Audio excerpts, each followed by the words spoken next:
Yes, next is illustration one. Illustration one जो है वो आपकी बेस्ड है on provisions of Indian Partnership act and 1932।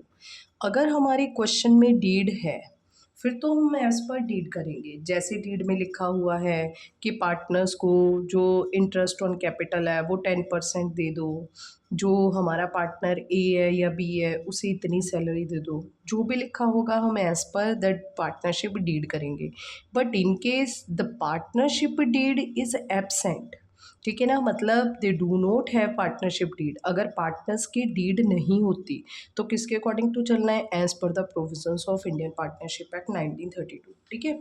और जो हमारी प्रोविजंस हैं, provisions of Indian Partnership Act 1932 वो क्या कहती हैं कि एक तो आपने जो शेयरिंग ऑफ प्रॉफिट्स है वो क्या करना है?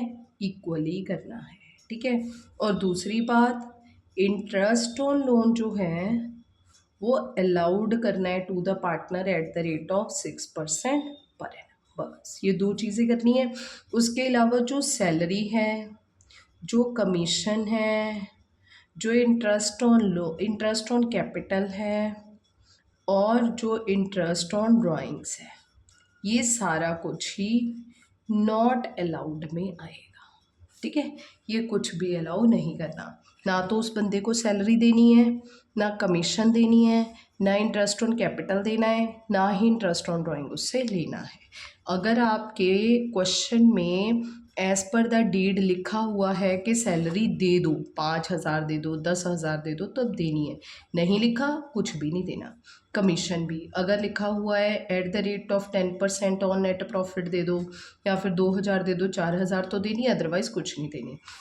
इसी तरह से इंटरेस्ट ऑन कैपिटल अगर लिखा है 10% दे दो, 10%, 20% तो दे देना है, अदरवाइज़ नहीं देना। इंटरेस्ट ऑन ड्राइंग अगर चार्ज करने के लिए लिखा है 10% पर एनम चार्ज कर लो तब लेना है, अदरवाइज़ नहीं लेना।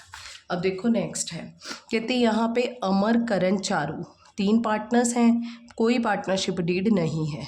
अमर had invested more capital than the partners, कहते ask the interest on capital. और अमर, करण, चारू, अमर, करण और चारू, चारू तीन पार्टनर हैं। तीनों में से अमर ने, मान लो इसने पैसा लगाया 10 लाख, इसने लगाया 1 लाख, इसने लगाया 50,000, ठीक है। तो अमर ने पैसा ज़्यादा लगाया तो वो कहता 10% इंटरेस्ट ऑन कैपिटल दो। पर हमें तो पता है कि अगर डीड साइलेंट है तो यहाँ पे नॉट अलाउड आएगा, ठीक है। देखो कहता है interest on capital is not allowed to the partners, therefore Amar will not be allowed interest on capital. Next है करण डिवोट मोर टाइम। करण सारा दिन बिजनेस में काम कर रहा है, हैंडलिंग द बिजनेस, वो एक्टिव पार्टनर है, हैंडल कर रहा है। कहता है सैलरी दो मुझे 5,000, पर डीड तो साइलेंट है, डीड में तो लिखा ही नहीं हुआ। तो Amar and Charu do not agree with it, ठीक है, वो एग्री नहीं है। तो फिर अमर एंड चारू की ही बात मारी जाएगी, करण को पैसा नहीं दिया जाएगा। Remuneration is not payable to partner, Karan will not get salary, उसे कुछ नहीं दिया जाएगा। नेक्स्ट है Charu demands interest on loan. अब देखो ये बात मस्ट है, चारू ने लोन दिया है, चारू को पता है कि मेरे पास जो मेरी लायबिलिटीज़ हैं वो अनलिमिटेड है, डूबेगा तो मेरा 50,000 जाएगा, फिर भी उस बेचारे ने रिस्क उठाया, फर्म को पैसे दिए।